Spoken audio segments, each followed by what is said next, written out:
Moving on after a breakup. Hi, I'm Angie. Hey, I'm Eddie. Thanks for joining us at Life Squared.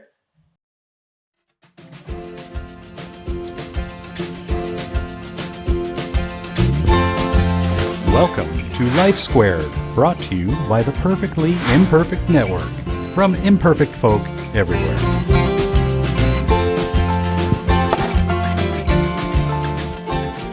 Moving on after a breakup. Mm-hmm. Everybody's been there. Yep.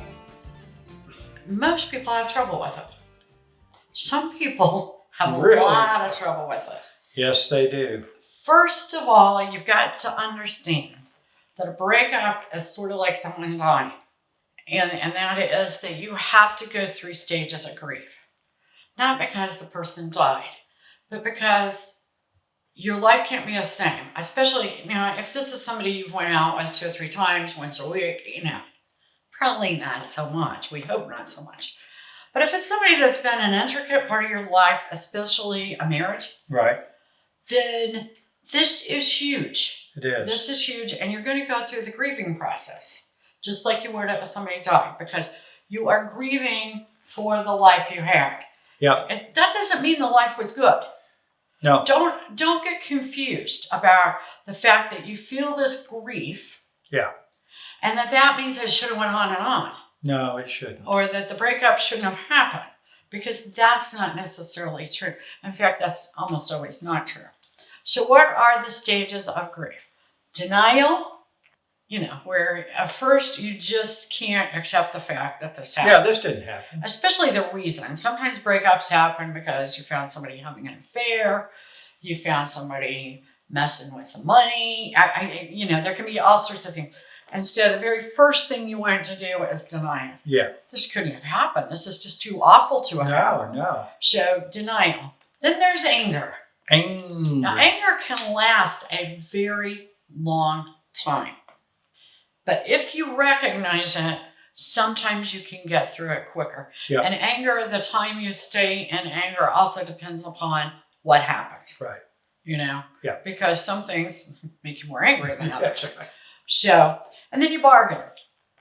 Well, if just this or just that. And in the bargaining stage, you tend to start kind of self-blaming. Well, if I had just done this, or if we had just done this or that, and maybe we could go back and try again if, I lost 20 pounds. And a lot of times your idealism in this stage is ridiculous. Right. But we're human. We're human and we're imperfect. That's why we call it the Perfectly Imperfect Imperfect Network. Exactly. The next stage is depression. You will be depressed. You might be sitting around in the clothes each Wednesday and you're sitting around in the clothes you wore Saturday. Yeah. In that case, you might need a little help to get through that stage. There's lots of help out there. Even if you just call a friend. Yeah. You got to find a reason to get up out of bed, get in the shower, get clean clothes on. That's the first thing you need to make sure you do every day. And then finally, and I do mean finally, you reach the stage of acceptance. And when you reach that stage, you're kind of ready to move on. Yeah. Okay? Yeah. I want to remind you that those are the steps of grieving. Right. Okay? So what must you do to make this work out a little bit better for you, or to not get stuck in one of these stages, or for this not to get out of hand? Exactly. Okay? Extreme. Number one, you can't avoid these stages. Yeah. These steps must happen. Mourn and grieve and know that you must do this to move forward. Cry. Crying when someone, after a breakup, or just like when someone dies, that helps you to move on. That's part of you going through the steps and part of you moving out of that stage of denial, because when you're in denial, crying not so much. Right. Okay? But when you begin to cry, you're kind of moving out of that denial stage. Very good thing. Number 2, don't fall into the blame game.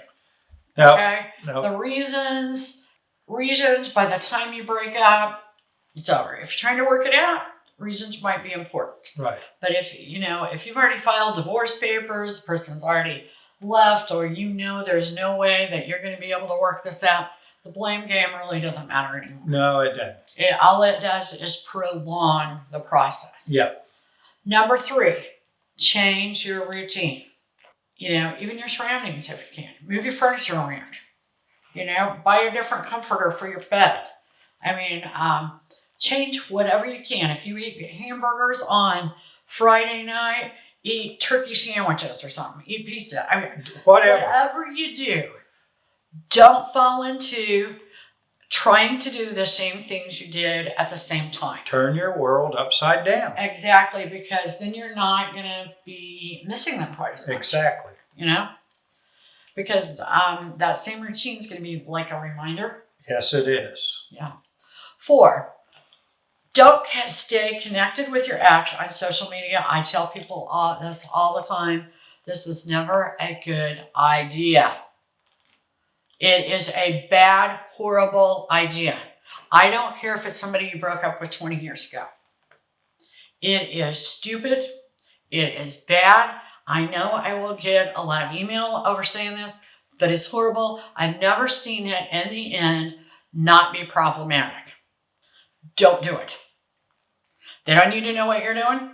You don't need to know what they're doing, and you certainly don't need a place for them to make catty comments, and you don't need a place one day you two are lonely and you start hooking up again and repeat the same darn things over and over again. Social media is a disaster for that. Nip it, nip it, nip it. It also causes people to stalk and dox, and if you have cut that connection, you can rest assured that doxing and stalking probably isn't going to happen, because the things you are doing, they don't necessarily know about, and that means they're not angry about it. That's right. Okay? Number 5, reflect on the relationship and learn. And this is a really good idea because a lot of people, especially marriages, will repeat marriage number 1 and marriage number 2. Now, by marriage number 3, they've done a way better job. Yep. And one of the ways you can avoid that, even when you're dating or living with someone, whatever it is, or even a friendship, is sort of look, what was it that went wrong? What about this person doesn't work for me in a relationship? Right. Just go through. You don't have to tell everybody about it. Right. This is kind of personal. This is like something you would keep in a private diary or just in your head. Maybe I'm not good with people that are late all the time. Maybe that's something I don't want in my next relationship. Make a list. Yep. Okay. Number 6, keep busy. Busy. And the evenings are the horrible, horrible part for most people. Okay, so start a class, go to the library, start maybe working out at the gym at that time of night, or just doing something if you have kids, doing something with family, go by visit mom. And it really doesn't matter what it is. Start a hobby. Keep busy, yeah. Do some charity work. Whatever it is that takes you away from sitting at home feeling sorry for yourself. Keep that mind erasing. Go. Exactly. Number 7, don't try to date or have casual sex before you've gone through this process. You know why? Because it just confuses everything. It doesn't help with the healing process. And sometimes, because the old was familiar and the new's not, then you want to go back to the old and repeat the same darn thing again.